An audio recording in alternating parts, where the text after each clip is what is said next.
갈등이 없는 세상은 존재하지 않습니다.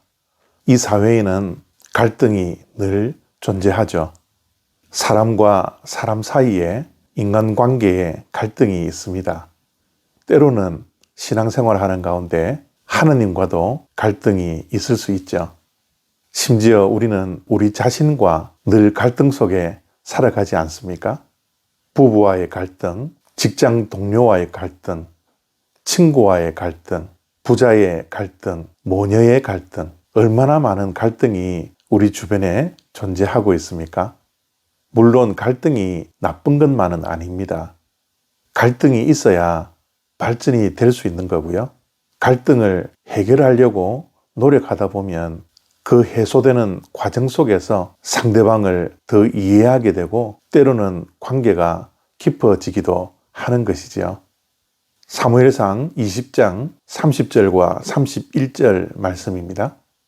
사울이 요나단에게 화를 내며 그에게 이르되 패역무도한 계집의 소생아, 내가 이새의 아들을 택한 것이 내 수치와 내 어미의 벌거벗은 수치됨을 내가 어찌 알지 못하랴.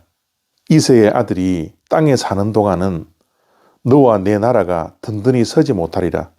그런즉 이제 사람을 보내어 그를 내게로 끌어오라.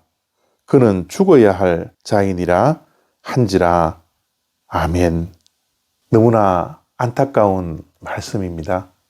아버지 사울과 아들 요나단 간의 다윗으로 인한 갈등을 하는 모습을 우리가 보고 있습니다. 요나단이 아버지 사울과 친구 다윗의 갈등을 중재하려고 하고 있었지만 모든 것이 물거품이 되는 순간이었습니다. 아버지 사울이 다윗에게 대한 미움과 다윗을 죽이려고 하는 의지를 확인하고 나서 더 이상 중재할 수 없음을 깨닫게 되는 순간입니다. 그런데 오늘 본문 속에서 아버지 사울이 아들 요나단에게 하는 말을 들어보면 너무 심한 말을 하고 있습니다. 사울이 화를 내며 요나단에게 말을 합니다. 패역무도한 계집의 소생아. 결코 아버지가 아들에게 할 말은 아닙니다. 그러나 사울 왕은 자신의 감정을 절제하지 못하고 아들에게 하지 않아야 할 말을 하고 있습니다. 패역무도하다라는 것은 사람이 사람 같지 않을 때 쓰는 말입니다. 다시 말씀드리면 패역무도하다라는 것은 짐승과 같다라는 말입니다. 결코 아버지가 아들에게 입에 담지 못할 저주를 퍼붓고 있는 것이지요. 심지어 사울은 화가 나서 아들 요나단에게 창을 던져 죽이려고 했습니다. 얼마나 화가 났으면 아들을 죽이려고 했을까라는 생각도 들지만 이것은 있을 수 없는 이야기입니다. 이러한 아버지의 모습을 본 아들 요나단의 마음이 어떠했겠습니까? 얼마나 깊은 상처를 안고 남은 인생을 살아야 했습니까?